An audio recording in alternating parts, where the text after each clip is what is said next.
Top of the morning. Thanks for being with us. I'm your host today, Seth Lawrence. The WHOW Morning Show streams to Facebook and YouTube, brought to you by Peterson Insurance, your Pekin Insurance agent in Clinton. My guest in studio this morning is Mr. Joe Witte, DeWitt County Board Chair, as we follow up the Thursday night DeWitt County Board meeting. Mr. Witte, good to see you, sir. How are you this morning? Doing well. How about you?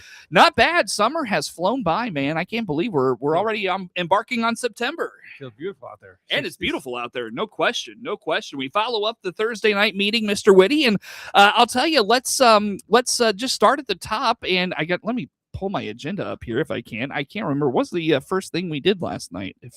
We called the meeting to order. Well, sure. And then we did the Pledge of Allegiance per usual. Yeah, and we had a pretty it was a light meeting. agenda. Yeah, it was a very light meeting. Yeah. Yep.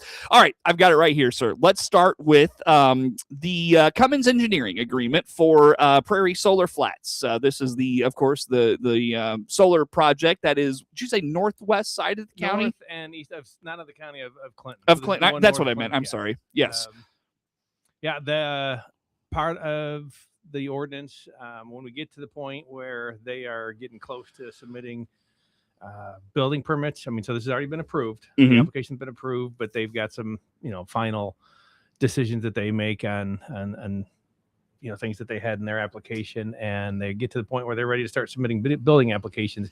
That can overwhelm our zoning office if they get inundated with that kind of activity. So our ordinance allows for us to, at the applicant's cost, engage services of an engineering firm, not only for helping with the building permit reviews, but then the construction observation. Mm-hmm. And that's what last night was, we've had a relationship with a couple different engineering firms, and this was going to go to Cummins Engineering to assist the zoning office with the building permits, making sure that everything that on the the building permit application meets the requirements of the special use permit, Mm-hmm. Or siting permit in this case.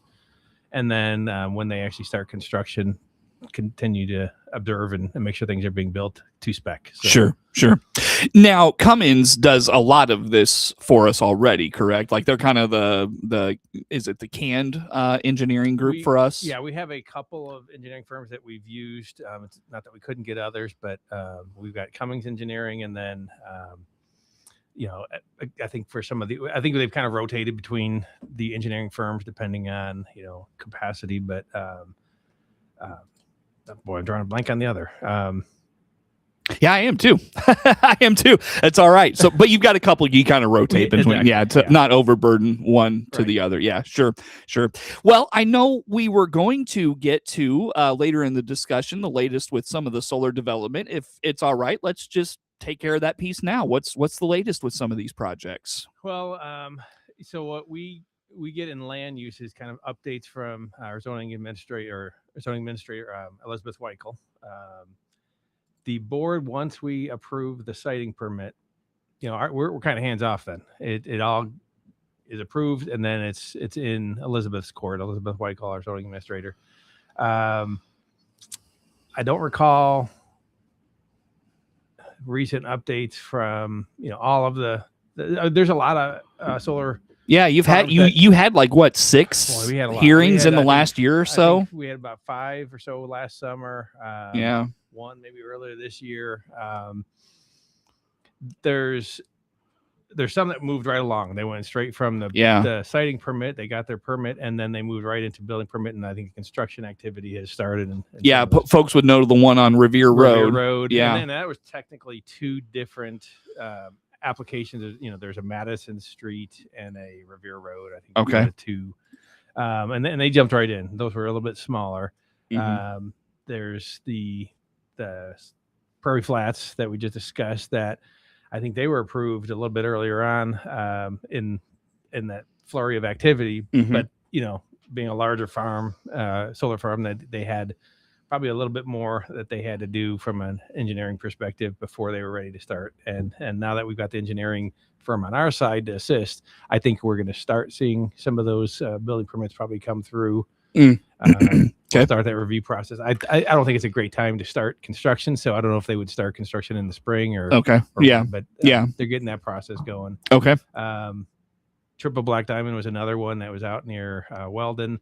I don't know that they're ready. I haven't seen anything, and I've been in that area a little bit lately. Yeah, there's no construction starting there. Yeah, okay. I'm glad I'm not crazy. No. So, that it's there's that first step of getting that siting permit that kind of de-risks the project, but then they take it to the next level, and it can take some time before they're ready to come to the board. But sure, we will, as a board, probably not really see any activity on these until it gets to the point where we have to approve these agreements. Okay. The zoning department handles a lot of the day-to-day things. This may not be a fair question, so forgive me if it isn't. I know when the wind farm was going up, and I don't remember if you were on the board at the time or not. No. They blocked the building permits for those. Do you foresee maybe a similar effort with that? And if that's not a fair question, I apologize. Perfectly kind of put you on. No, I don't see that. And if we do, we would be violating what the judge ordered in that particular case. That's my understanding. I was not on the board at that time. I followed that.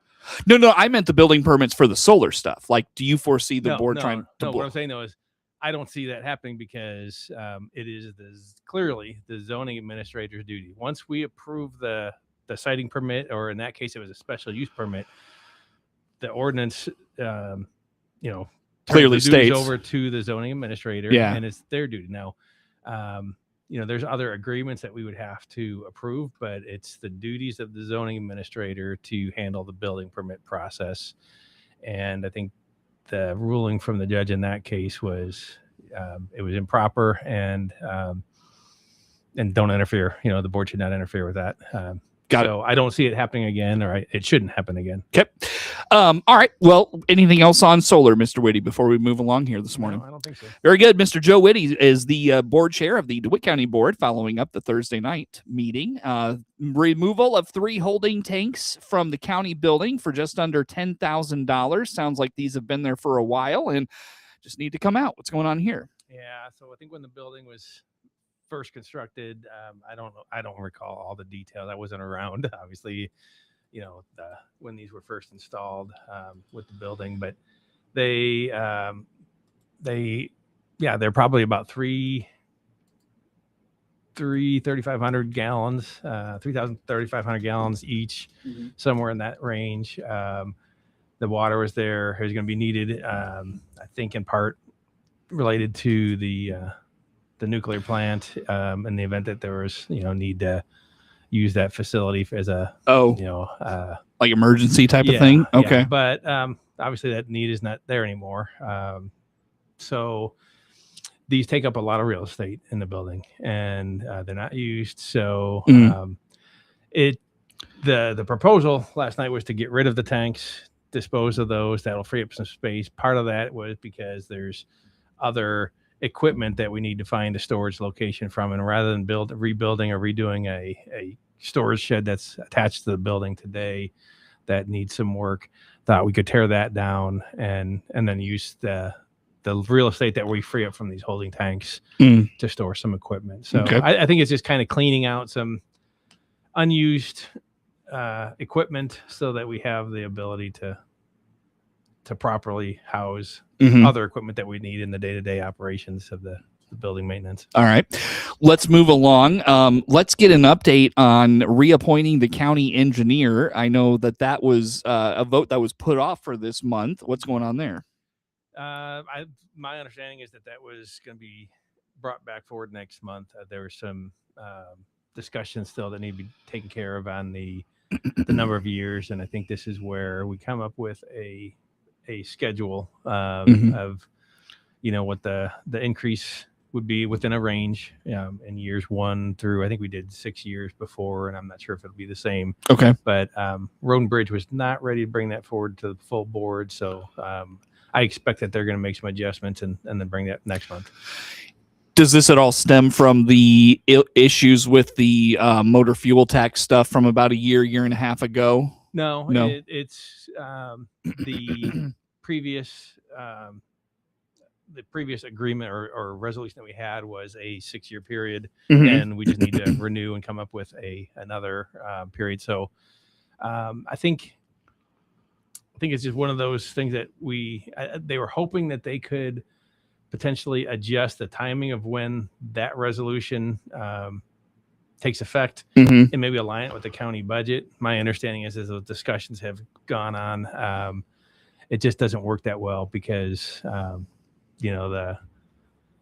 think the state has certain requirements where, we've got to do some reappointments and things like that. So unfortunately, it's just that then hope was to align that resolution where we have, the engineering salary set year by year to align with our fiscal year. And it turned out that it was going to be probably more difficult than what it's worth. So sure, they're going to adjust some things, bring it back, and it's likely going to be a 6-year schedule. Well, and along those lines, it sounds like Mr. Mathon had a surprise visitor in July. What happened there? Yeah, Illinois Department of Labor, they do surprise inspections of municipalities, counties, townships, and we had our number drawn apparently earlier this month. They came in, did an inspection, noted a few items. Which is good, right? You want them to come in and make sure that the safety of the employees is addressed. And so by the time I had received the certified letter, I think the Road and Bridge Committee had already met, and many of the items were already ready for submitting to the Department of Labor to get their sign off. Had a few minor things, I won't call them minor, a few things that were maybe more paperwork, making sure that there's a list of all chemicals that are used and, the spec sheets on those. We had to get an inspection done on a lift, something that has to be done annually. And so we had to get somebody out to do the inspection and give us the report on that. So nothing that was considered egregious, just some items that Road and Bridge and specifically Mark Mathon had a week or so, had most of those items wrapped up and should be submitting the paperwork back to Department of Labor, hopefully today, well in advance of their September deadline. So, it's all good. I think what, part of the discussion as this all wrapped up, from Mr. Mathon, alert us that they will consider any future visits to the county, whether it's the highway department or any other department, a repeat violation. So it's not just addressing it at the highway department, but we want to make sure that all departments and probably share that information out with the townships as well. They're all aware of the types of things that were found here, so that all departments and townships can get into avoid compliance. Future issues. Yeah, sure. Very good. Very good. Well, on that note, Mr. Witte, believe it or not, we've talked our way to a break. Let's take one, come back with more. Mr. Joe Witte, DeWitt County Board Chair, our guest in studio this morning as we follow up the Thursday night DeWitt County Board meeting. More to come on the WHOW Morning Show.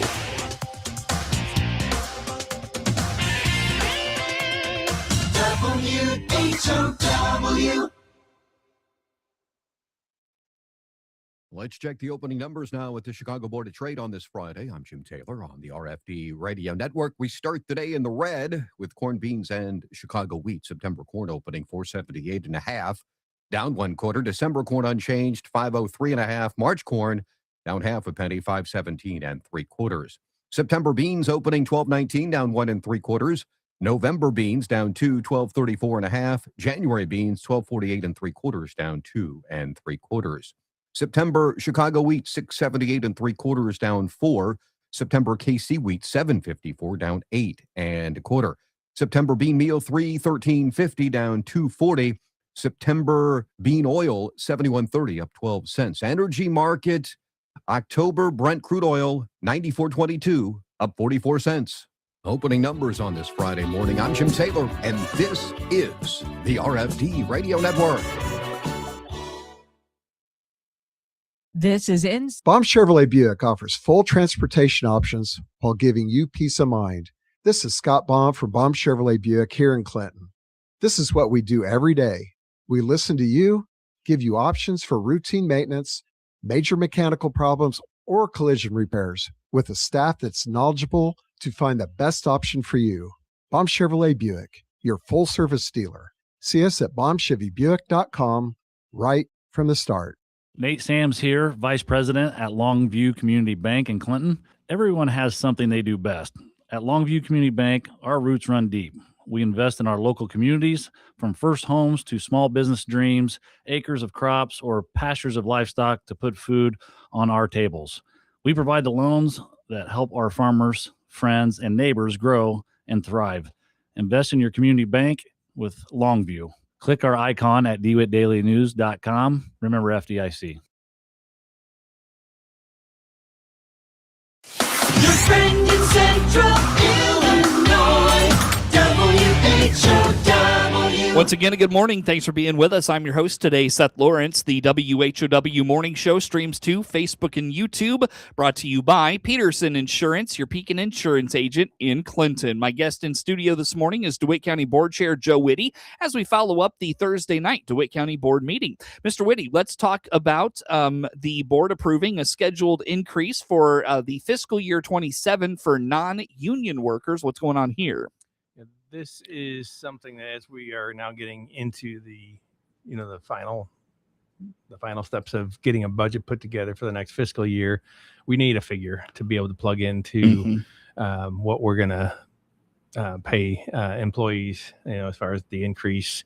I don't know if this necessarily means it's a final decision, but you can't, it's such a big part of the budget that we've got to get that figure in so that as the finance committee works on that budget in the coming weeks and next month specifically, that we have some solid figures to really go off of. I think last year we kind of delayed that process, and there was a lot of, a talk of adjusting it from one figure to another, and it just makes the budget process that much more difficult. So learning from that last year, we decided to get the schedule at least approved, and that gives Dee Dee something to plug in. The finance committee will be meeting a special meeting next week to really try to make a lot of headway on that budget for fiscal year 27. Okay. And we'll get everything hopefully approved here in the next month or so, okay, to the board so we can get it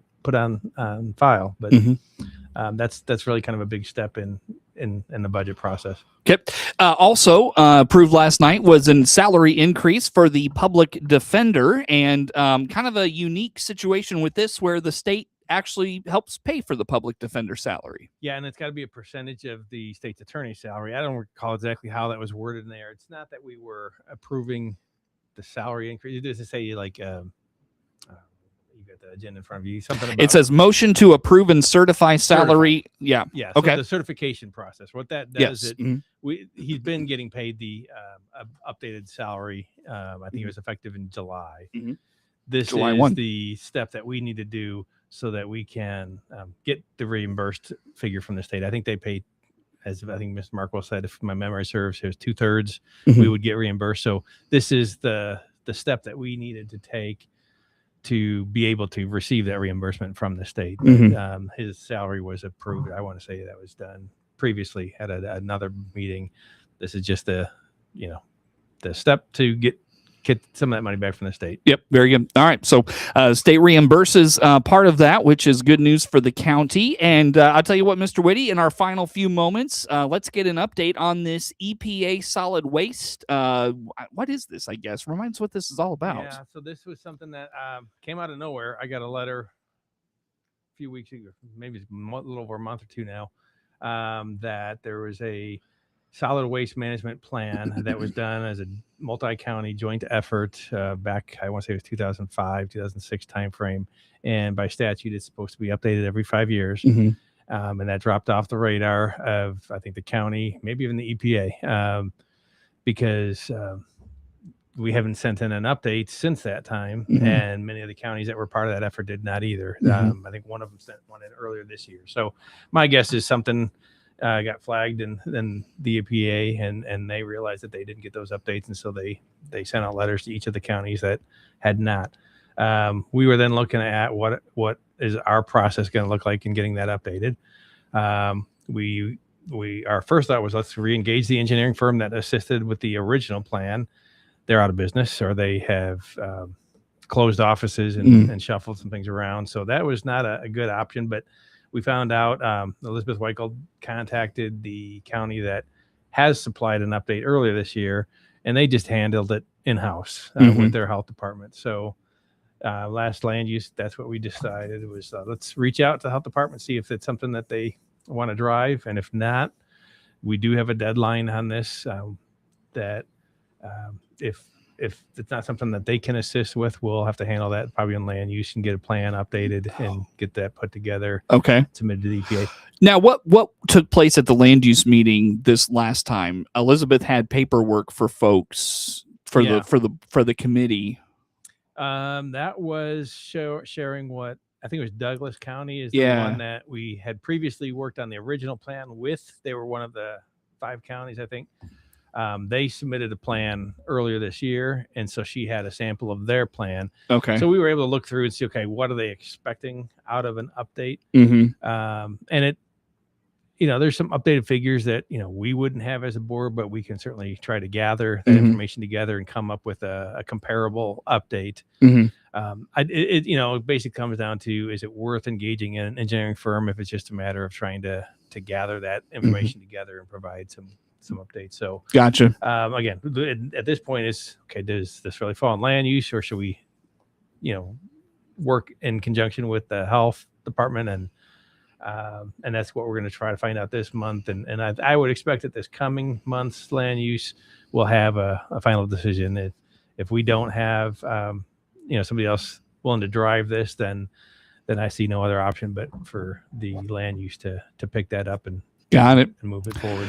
All right. Well, on that note, Mr. Witte, always good to talk to you. Thanks as always for coming out this morning. All right. Thank you. Joe Witte, DeWitt County Board Chair, our guest in studio, following up the Thursday night DeWitt County Board meeting. Network News on the way.